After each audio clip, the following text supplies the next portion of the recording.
Welcome back everyone to my Let's Play of The Legend of Zelda, the second quest. When we last left off, Jasmijn had just did about half of Dungeon 7 here. She was really motoring in our last episode. She completed Dungeon 5, Dungeon 6, and a good portion of Dungeon 7 here. So we'll finish up Dungeon 7 here. Like I said, there's not too much left of it to go. We are going to have to do a lot of backtracking through the dungeon, which is why we left that enemy alive and we left another enemy alive in a previous room. So, before we wanted to enter this dungeon, we wanted to have at least 100 coins, because we have a money or life guide right here. We can get 5 of those coins back to the north here.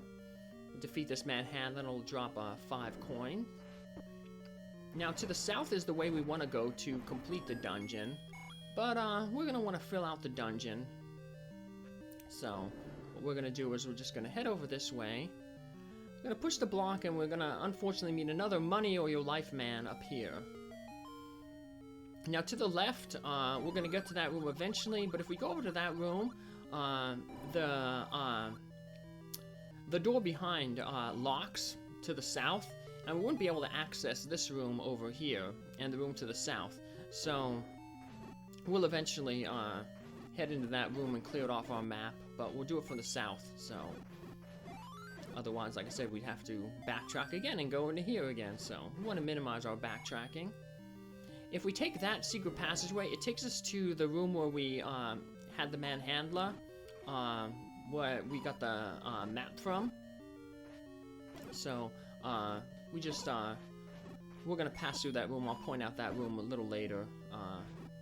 Because the way we're going to go back is going to take us back to the room to the left of the beginning. We didn't go that way earlier, because I'm going to end up going into that room from the passageway that we're about to head into.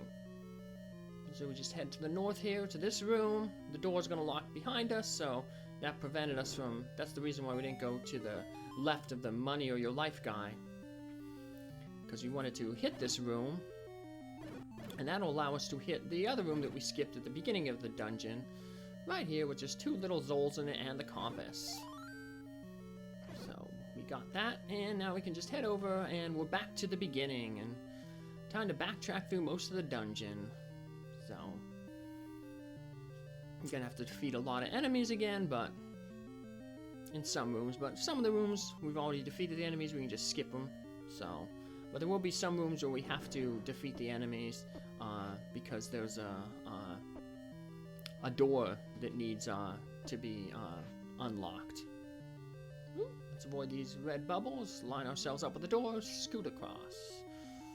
Good thing about rooms with bubbles in them is the enemies will never respawn because the bubbles count as enemies. And remember, as long as you leave one enemy alive in a room, the other enemies won't respawn. So that one passageway I talked about earlier, if you would have taken that passageway, it would have taken us back to this room here. So, just avoid these red bubbles, sneak by them, and head up. Whew. More bubble rooms. And we're gonna have these Darknut rooms again that were that I talked about so much in the last episode. That is the bane of the extreme challenge runners.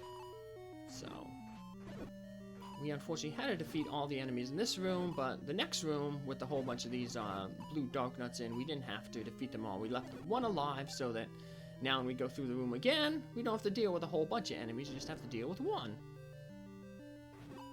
So, let's take him out. Ooh, we got a ferret. Filled up our life pretty well.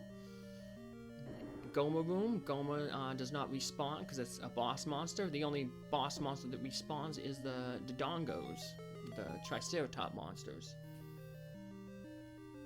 So now we're gonna head back to the room. This is the room where we started the quest in, or this episode in. And we left, like I said, we left one guy alive, so we don't have to deal with one when we came back into this room. And we're gonna be dealing with a lot more blue Darknuts, including to this room coming up to the south, and the room before the boss. So. Yeah, we're not skipping on fighting blue Darknuts. There's quite a few of them in this dungeon. So, you can definitely see why this is such a challenge when you don't have a sword, and you don't have the blue mail, and only 3 hearts when doing the extreme challenge. Actually thought of maybe trying to do that one time, but I was like, I think it would just drive me insane. So, but there are videos of YouTube on people doing it, so maybe if I ever get insane enough. But I have so many games I want to play through and share with all you folks that so many games from my childhood that I don't think I have enough time. So, between taking care of all my pet rats and working full time, and my dog, yep, I don't have a lot of time for games. I'm lucky if I get an hour a night, if that. So, usually it's half an hour or so, enough to make a video. So, but take out these guys, and we head over to our boss, a 4-headed Gleeok. Boink, but he's not going to be too much of a problem with the magical sword. We can just tank the damage, just run right into him, and swing away. Before you know it, he falls. We pick up a heart container, up to 15 hearts. Only 1 more remains, and only 1 more piece of the Triforce remains. What doesn't remain is any more rooms in this map. We have completely filled it out. And level 8 is going to be another little spirally type thing, and it's kind of going to look like it ties into level 7 there. And we've already seen where level 8 is. Earlier in the game, we unlocked the opening to it. We didn't step foot into it because, well, we didn't have the ladder at the time, and then the second time we went through there, we were just going to grab the magical sword, so... So let's head up to near the waterfall, because that is where the magical sword, that's where level 8 is going to be. Take the long way around here this way, because we want to pick up a few more rupees. We definitely need at least 100, because the next bomb bag is in this way. And I believe there's also a money or your life person in here, so we'll want the 150. So any that we can get around here, we'll want to pick up. So we pass through those rooms with a bunch of levers. Levers tend to drop a lot of rupees, but wasn't lucky in that area. So alrighty. And I remember my first memory of this dungeon was I was watching my cousin Bill play this game, and he was in this dungeon, and he did not do the dungeons in order. He came to this dungeon very early because he wanted to get the magical key,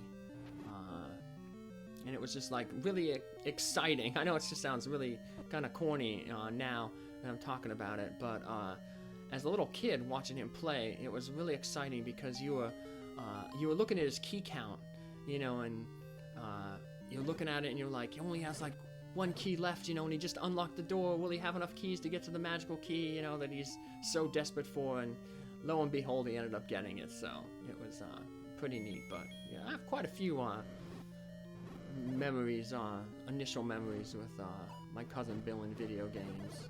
I think he was the first person who I saw actually recording streams of their video games. We used to, my brother and I used to go over to his house to watch the wrestling pay-per-views, WWE with, you know, Hulk Hogan and Macho Man Savage and stuff like that.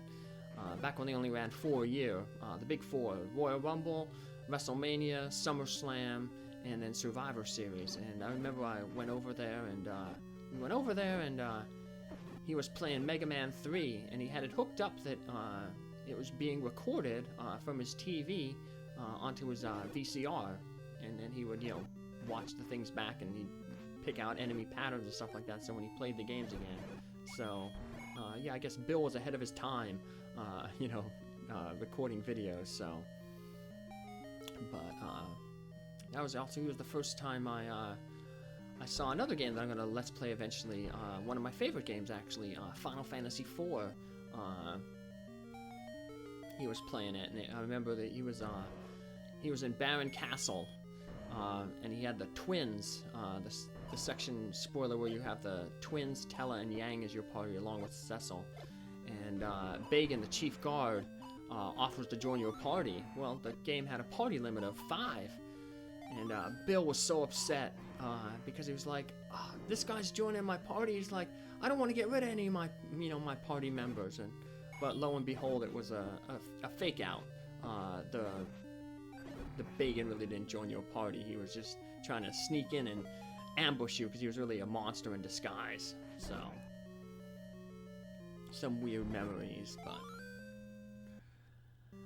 but it's fun to, as I'm reliving these old games, playing them, sharing them with you. I can share some of these memories too. And now we just shared the wands. We finally got the wand, so good weapon now.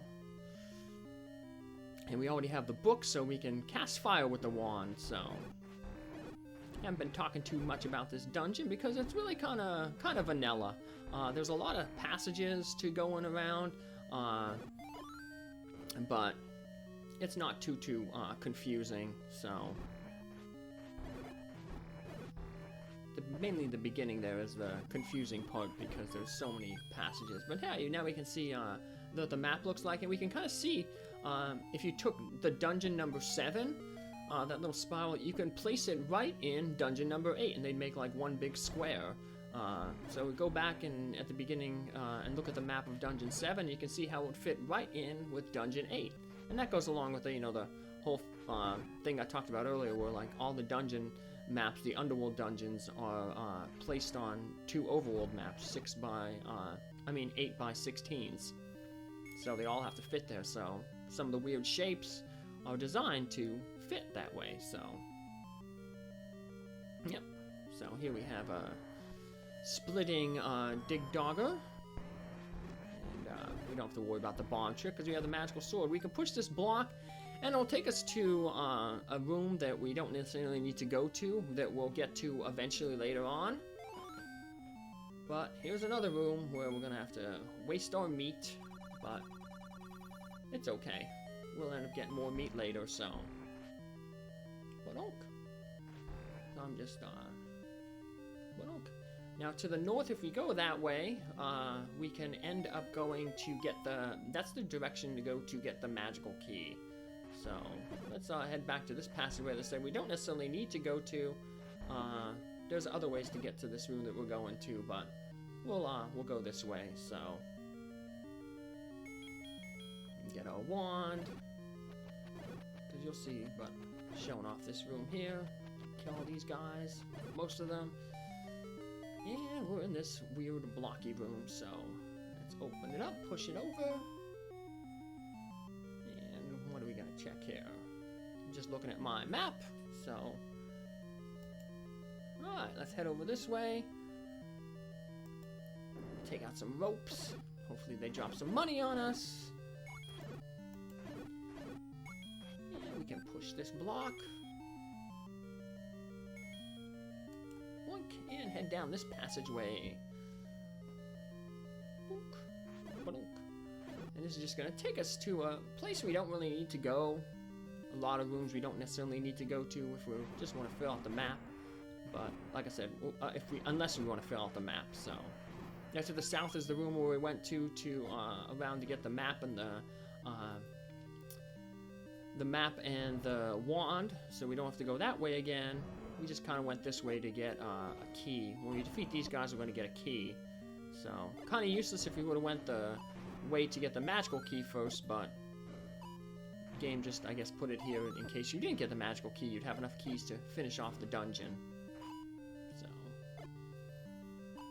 although we did have a lot of extra keys coming into this dungeon. This is the last Zelda game. Well, it's the first Zelda game, so of course things are going to be a little bit different, but this is the last Zelda game where keys can be transferred from one dungeon to another. In all the future Zelda games, keys are only used in the dungeons that they come in. And if you have an extra key at the end of a dungeon, well, it's not going to transfer to a future dungeon. Keys can only be used in the dungeons that they're found in. So in that sense, this is the anomaly of the games, where, it's the only one in the series that had that function where you can take keys from previous dungeon and use them in other dungeons. It's also why you can buy keys in shops on the overworld. So if you didn't fully explore a dungeon and kept you from, you know, maybe making progress, they designed it so that you can buy your keys and buy your way out of trouble. So I guess it's like early cheat codes. So apparently a lot of mobile games are like that now, where you can, like, if you can't make progress, you can buy your progress. It's like pay to win. I don't play any mobile games. I just play these old games because, like I said, I have quite a collection of older games from when I was a kid. I know I mentioned in a previous episode that, you know, all the Legos that my brother and myself played with as kids went to my niece and nephew.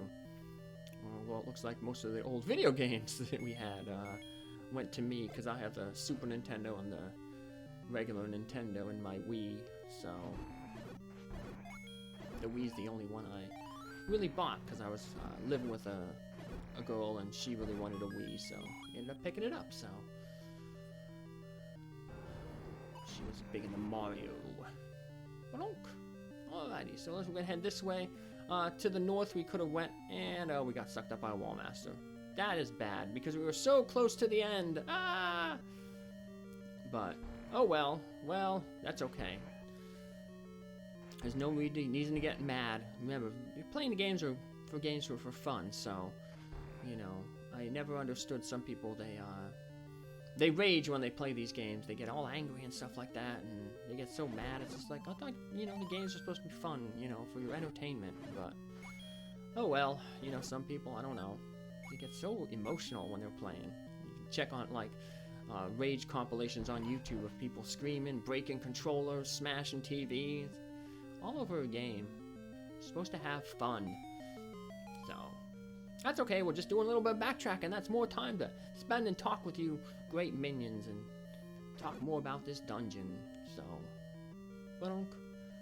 let's wrap around a little bit again. We're gonna do a two-part dive into this dungeon. We'll finish this dungeon off because we're kind of close to the end. We'll get the bomb bag upgrade, and then we'll also get the Triforce then. So once again, remember bubbles. They if you're in a bubble room, they enemies won't respawn because the bubbles count as enemies. Get our wand because these Gorias have respawned. Remember, when you get taken back to the beginning of the dungeon via Wallmaster, all the enemies will respawn that can respawn. So the only ones that won't respawn are like rooms that had bubbles in them or rooms that had like a mini boss in them. So with the exception of Dodongo mini bosses, because they always respawn. So bonk. All right. Let's get the Triforce. We can come back and get the bombs then. Don't. Hey, we stunned 2 Dodongos with 1 bomb. Nice. And 1 dropped a fairy for some odd reason. There we go.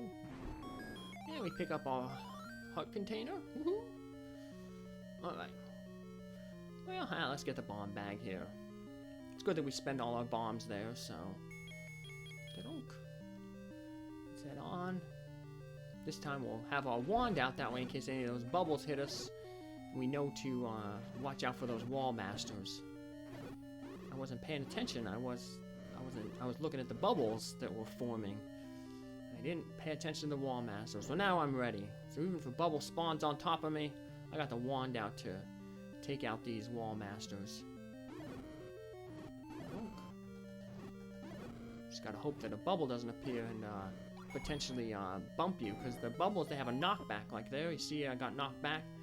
You don't want a bubble to hit you and knock you back into a Wallmaster. Here's our second bomb bag upgrade, taking us to our max of 16.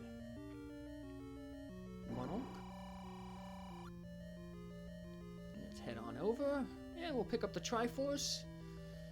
Complete this dungeon, or complete most of this dungeon. We'll have to come back in our next episode because we're running a little long here, and we'll come back in our next episode and we'll end up getting the magical key is the last item that we can get before we head into level 9. Level 9, just like the first quest, is going to house the silver arrow and the red ring. And we'll be definitely getting them when we head into level 9. But first, let's head back into level 8 in our next episode to get the magical key. See you then, minions. Take care. Bye.